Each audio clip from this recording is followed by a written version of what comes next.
ओम शांति। आज के वरदान, बाप दादा के वरदान अपने प्यारे बच्चों के प्रति। डेट 19 अप्रैल 2024। वरदान है, संगठन में रहते सबके स्नेही बनते, बुद्धि का सहारा एक बाप को बनाने वाले कर्म योगी भव। हम जानते हैं कि हम आत्माएं हैं। हमको इस सोसाइटी में जीना पड़ता है, तो बहुत सारे लोगों के साथ जीना पड़ता है। लेकिन लाखों करोड़ों के लोगों के बीच में, साधन के बीच में रहते हुए भी सहारा कौन देता है? ना किसी का तबीयत ठीक नहीं है तो हेल्प कौन करता है? धन का जरूरत हो तो कौन देता है? अपना परिवार वाले हैं ना। कि छोटे बच्चे हैं तो माँ बाप है, पत्नी है तो पति है, पति के लिए पत्नी है। ऐसे एक हमारा परिवार रहता है। भले हम सोसाइटी में रहते हैं, फिर भी हमको सहारा देने वाले वो लोग रहते हैं। जब खुशी का मौसम हो, जब जरूरत हो, उस समय। तो वैसे ही वर्तमान समय में हमको बड़ा परिवार है, विश्व परिवार है, अलौकिक परिवार है, पारलौकिक परिवार है। इस संगठन में हमको रहना पड़ता है, क्योंकि हम सन्यासी लोग नहीं है। उनके साथ रहना पड़ता है, सबके साथ स्नेही भी बनकर रहना पड़ता है। लेकिन सपोर्ट किसका ले, किसके लिए जिए हम? इस स्कूल में जाते हैं तो बहुत सारे फ्रेंड्स रहते हैं, लेकिन बेंचमेट्स कुछ थोड़े ही लोग रहते हैं जो क्लोज।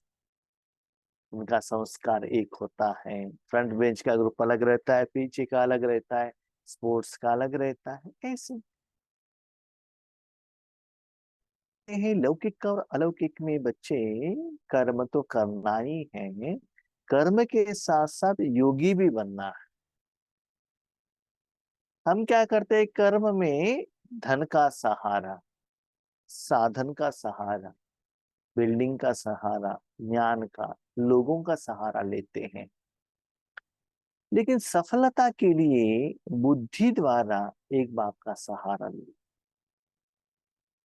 उस कर्म में सफलता होना है जो लास्ट संडे का मुरली का कंटिन्यूएशन है।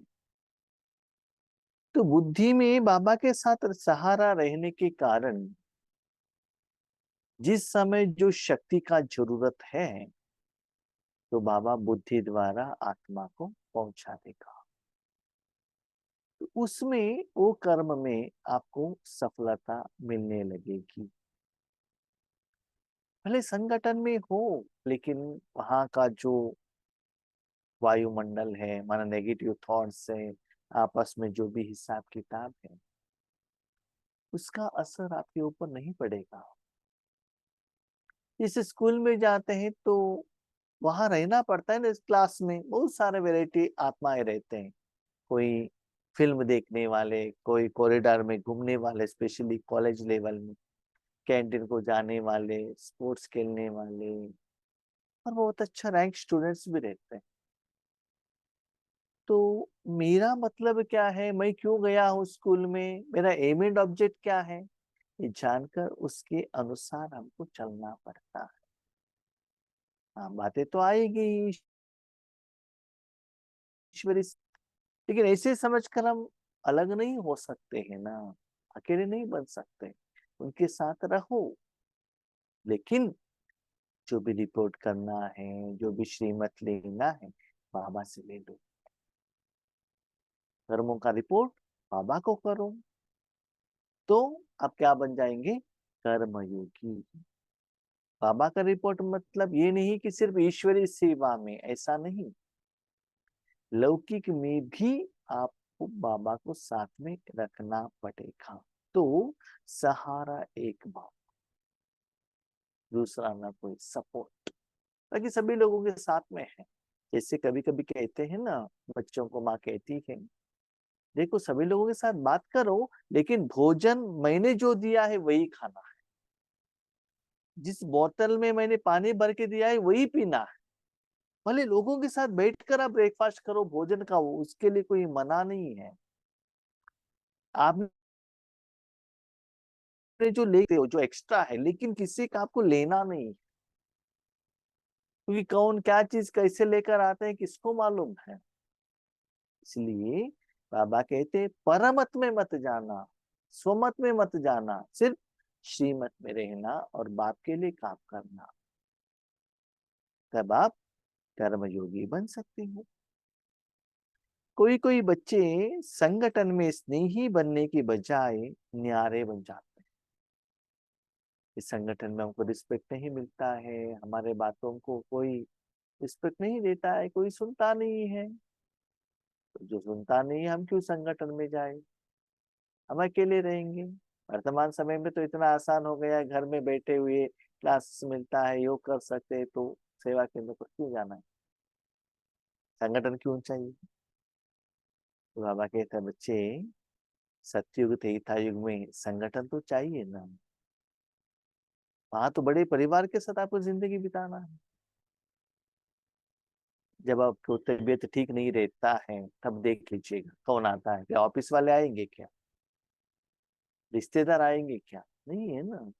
जब जरूरत हो, जब रिक्वायरमेंट्स हो, तो अपना परिवार वाले ही आना पड़ता है।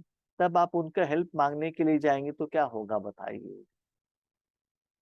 इतना दिन आप हमारे हेल्प के लिए नहीं आए, अभी आप हमारे से हेल्प पूछ रहे हैं, हम क्यों दें आपको हेल्प, ऐसे कहते हैं ना।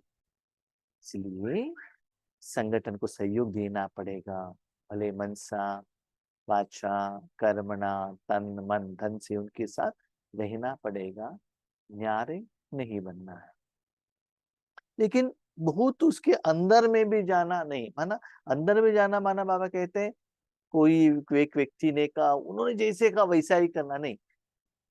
एक व्यक्ति के प्रभाव में, उनकी विशेषता के प्रभाव में, उनकी कमियों के प्रभाव में, उनकी गुण के प्रभाव में नहीं आना।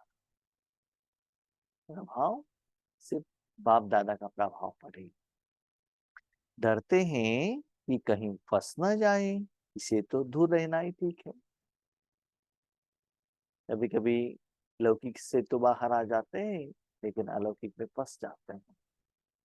बहुत सारे लोग ऐसे ही होते हैं, पहले पहले जोश रहता है, यज्ञ में सेवा करते हैं, जिम्मेदारी भी ले लेते हैं कि बहन जी बिल्डिंग का रेंट हम देंगे, इलेक्ट्रिसिटी बिल हम देंगे।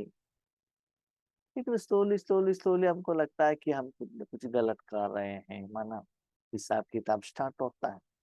तब मन न रहते हुए भी लेकिन वायदा तो कर दिया है ना, देते हैं करके, देते हैं लेकिन दिल से नहीं देते हैं, तो उसका रिजल्ट जो होना चाहिए वो नहीं मिलता है। तो कोई कोई लोग भी कहते देखो हम ऐसे फंस गए हैं, आप मत फंसना, थोड़ा न्यारा प्यारा रहना, अनुभव भी कहते हैं। लेकिन बाबा कहते हैं बच्चे सेवा करो लेकिन फंसो नहीं, कि नहीं 21 जन परिवार में रहना है, अगर डर कर किनारा करेंगे तो यह भी कर्म संन्यास के संस्कार हुए ना। कर्म का ही संन्यास कर दिया आपने, आप अकेले रहेंगे तो क्या होता है। तो कल मैं एक यूट्यूब में देख रहा था कि सूरज भाई अपना अनुभव कह रहे थे, देखिए संस्कार कितना पावरफुल रहता है आत्माओं में, कितना स्ट्रांग रहता है संस्कार। कोई कोई ईश्वरी जिंदगी में संस्कार को इतना पावरफुल बनाते हैं, उसको तोड़ते नहीं है। तो सूरज भाई अपना अनुभव कह रहे थे, एक बच्चा है नॉर्थ इंडिया में, 1.5 साल का बच्चा है, 1.5 ईयर का बच्चा है। उन्होंने जन्म लेने के बाद कुछ भी नहीं लिया, नथिंग, माँ के दूध भी नहीं पिए, न पानी, कुछ भी नहीं लिया उन्होंने। लेकिन जिंदा है, सब कुछ काम ठीक ठाक कर रहा है, लेकिन वहां भी फूड दुनिया से किसी से भी नहीं लिया। तो 1.5 साल होने के बाद वो बाबा के घर में आ गई उनकी माँ, कुछ कारण अकारण से। तो उन्होंने कहा कि मेरा बेटा बाहर का कुछ भी नहीं खाता है। तो वहां गुरुवार का दिन था, बाबा को टोली दिया, टोली देते ही उन्होंने खा लिया। बाबा के घर से दूध दिया, पी लिया। और आज उनको जो भी भोजन देते हैं, ब्रेकफास्ट देते हैं, बाबा के घर से जाता है। तो ये संस्कार कहाँ से आया? जब पहले जन्म में थे, जो भोजन का नियम जो इतना पक्का फॉलो करते हैं, तो वो संस्कार इस जन्म में भी आ जाता है ना। इसलिए बाबा कहते बच्चे संगठन में रहो, साथ में रहो, हम्म? लेकिन न्यारा प्यारा होकर रहो, ठीक है, अलग नहीं होना है। क्योंकि 21 जन्मों का परिवार उनके साथ में ही रहना पड़ता है ना। बहुत सारे लोगों को देखा है कि बाबा भी कहते बच्चे लौकिक वालों के साथ भी दुआ ले लो। बाबा के बच्चे बनते हैं, सरेंडर होते हैं, उसके बाद ओल्ड एज हो जाता है, शरीर सपोर्ट नहीं करता है, उस समय लौकिक में आते ही लौकिक का लोग डांट लेते हैं ना। इसीलिए सभी को संभालो, साथ में रखो। किस हालत में किसका जरूरत पड़ता है पता नहीं चलता है। तो अलौकिक परिवार वाले भी चाहिए, उनको भी सहयोग दो, लौकिक वाले भी चाहिए, वो भी चाहिए, सभी को साथ में रखो। अगर डर कर किनारा करेंगे तो यह भी कर्म सन्यासी के संस्कार हुए। आपको कर्म योगी बनना है, कर्म सन्यासी नहीं। कर्म को संन्यास नहीं करना है, कर्म में रहना है, बाबा के साथ योग रखना है, उनके साथ जीने का जो संस्कार अभी से ही प्रैक्टिस करना। आज हम वर्तमान समय में देखते हैं, जो लड़की घर में रहती है ना, ऐसे इंडिपेंडेंट हो जाता, किसी की बात सुनती नहीं है, ऐसे संस्कार। लेकिन जब शादी हो जाती है बड़े बड़े परिवार में, शादी करके देते हैं, तो बहुत सारे लोगों के साथ संस्कार मिलाना पड़ता है, तब उन आत्माओं को मुश्किल होता है। इवन आप ये भी देख लीजिए, अपने बच्चों को आप नॉलेज देते हैं ना, बड़े बड़े आईआईएम, बड़े बड़े स्कूल में जिंदगी जीने का नॉलेज उनको देते हैं। ऐसे उनका हर ख्वाहिश को आप कंप्लीट करते हैं। और एक दिन उस बच्चे को, उस बच्चा जो भी डिमांड कहता है, दादी माँ से, दादा से, माँ से, पिताजी से, भाई जी, हाँ हाँ हाँ हाँ हाँ करके हाँ कर दिया, राइट। एक दिन उनको आप हॉस्टल में डालेंगे, उनको इतना मुश्किल होता है लोगों के साथ संस्कार मिलाना। तब लोगों को बात सुनना पड़ता है, उनको वहां का वायुमंडल के साथ मेंटली, मन से एडजस्ट होना उनको बहुत मुश्किल होने लगता है। आप जानते हैं, हम सभी जब छोटेपन में थे, घर में गांव में कितना लोगों के साथ मिलते थे। घर में 8-10 बच्चे, लोग, परिवार वाले, उनके साथ मिलनसार करना पड़ता था, बड़ों का बात सुनना पड़ता था, उनको रिस्पेक्ट देना पड़ता था। तो जिंदगी जीने का कला घर में हमको सिखाया है ना। स्कूल में जो आपको एजुकेशन मिलता है सिर्फ धन कमाने के लिए, लेकिन उससे भी ज्यादा आपको ये आपकी जिंदगी में जो अनुभव है, आपको दुनिया वालों ने दिया है, आपके माँ बाप ने दिया है, वो उनको आपको सिखाना पड़ेगा। बाबा का कहने का भाव है, देखो बच्चे, भविष्य में उतना लाखों लोगों के साथ आपको रहना है, तो उसके लिए संस्कार मिलाने का विधि आपको यहाँ ही सीखना पड़ेगा। यस, हर एक आत्मा का संस्कार अलग अलग है, लेकिन मिलाना तो पड़ेगा, प्रैक्टिस करना पड़ेगा। इसलिए मिलाने के लिए बाबा का सहयोग ले लो। जब बच्चे स्कूल में जाते हैं, किसी के साथ झगड़ा होता है, तो आकर माँ बाप को कहते हैं ऐसे ऐसे हुआ है, तो किनके साथ रहना है किनके साथ नहीं रहना है, माँ बाप सपोर्ट करते हैं, इनके साथ रहो। क्योंकि एक बच्चा जाता है तो उनको मालूम नहीं रहता ना वो ब्लैक बोर्ड है, किस फ्रेंड को मैं सिलेक्शन करूँ। जो फिल्म में देखने वाला है, एंजॉय करने वाला, कॉरिडोर में घूमने वाला, या बहुत अच्छा पढ़ाई करने वाला, तो उनको डायरेक्शन देना पड़ता है। तो कर्म योग में उस समय बाबा आपको प्रैक्टिकली सपोर्ट देते हैं, आपको क्या करना है, तो किसके साथ कितना क्लोज रहना है, कितना डिटैच रहना है, किस समय क्लोज होना है, कितना समय विड्रॉल करना है। जैसे हमको 7 डेज कोर्स में सिखाते हैं ना, कछुओं का एग्जाम्पल, जब जरूरत है कर्मेंद्रियों को बाहर भेजना, जरूरत नहीं है, जिस सेवा का आपको जरूरत है चलो दिल से सेवा करो, हो गया। वो क्या है, ये क्या है, वो आते हैं क्या, ये आते हैं क्या, उससे आपको कुछ मतलब नहीं। संगठन में रहो, सबके स्नेही बनो, लेकिन बुद्धि का सहारा एक बाप हो, दूसरा ना कोई। जिसके साथ भी रहते हुए भी बाबा को पूछो, बाबा इनके साथ मैं जा सकता हूँ, इनके साथ मैं फ्रेंडशिप रख सकता हूँ, पूछो, सहयोग लो, सपोर्ट लो।